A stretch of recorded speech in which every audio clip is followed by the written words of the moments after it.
कोटा से जिन राज्यों के बच्चे वापस घर लौट गए, उनके माँ बाप खुद को खुशकिस्मत समझ रहे हैं।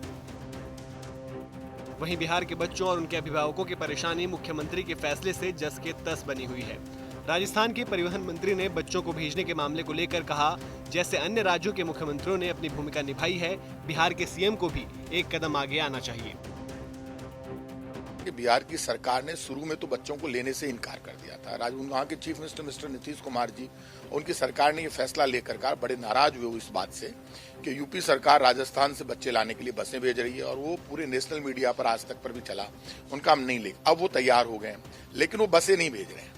तो हमारे पास कोटा में जितनी बसें, हम राजस्थान से जो भी बाहर जाने वाले स्टूडेंट, चाहे वो यूपी है, एमपी है, आसाम है, महाराष्ट्र है, वहाँ हमारे पास जितनी बसें हैं, जितनी कार है, टैक्सी है, वो सारी हम उपलब्ध करा रहे हैं। लेकिन वो जितने प्राइवेट व्हीकल्स है, ऑन पेमेंट है, और हम ये कोशिश कर रहे हैं कि बहुत कम रेट पर वो जा सकें। कोटा से लेकर पटना तक बच्चे सड़कों पर उतरकर अब नीतीश सरकार पर हमलावर होने लगे हैं। छात्र संगठनों और विपक्ष के हमले के बाद अब नीतीश सरकार में 50% की हिस्सेदारी वाली बीजेपी के सांसद रामकृपाल यादव ने 90 तुले शब्दों में सीएम से अपने फैसले पर विचार करने को कहा है। यानी बीजेपी बच्चों को वापस लाने के हक में है।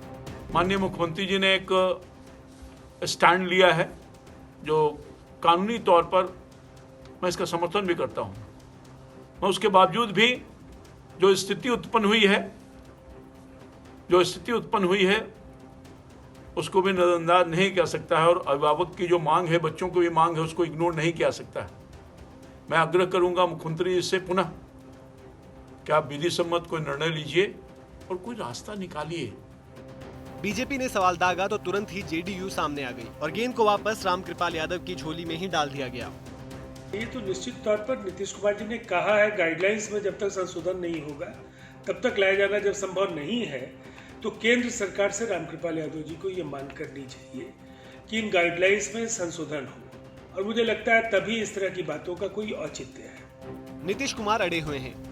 लॉकडाउन के नियमों में संशोधन किए बिना किसी को भी बिहार वापस नहीं आने दिया जाएगा। वहीं आरजेडी ने 1 मई को सांकेतिक तौर पर उपवास पर बैठने का फैसला किया है। तेजस्वी यादव ने लिखा, असंवेदनशील, निकम्मी और क्रूर बिहार सरकार की प्रशासनिक विफलता के कारण 25 लाख अप्रवासी बिहार वासी बाहर फंसे हैं। 35 दिन बाद भी उन्हें वापस बुलाने के लिए कोई योजना नहीं है। इस गूंगी, अंधी और बहरी सरकार के कान खोलने के लिए हम सांकेतिक विरोध प्रदर्शन करेंगे। कोटा में फंसे बच्चों को लेकर अब बिहार में सियासत गर्म होने लगी है। विपक्ष और छात्रों के साथ ही अब अपने भी सीएम नीतीश कुमार के रवैये पर सवालिया निशान खड़े करने लगे हैं।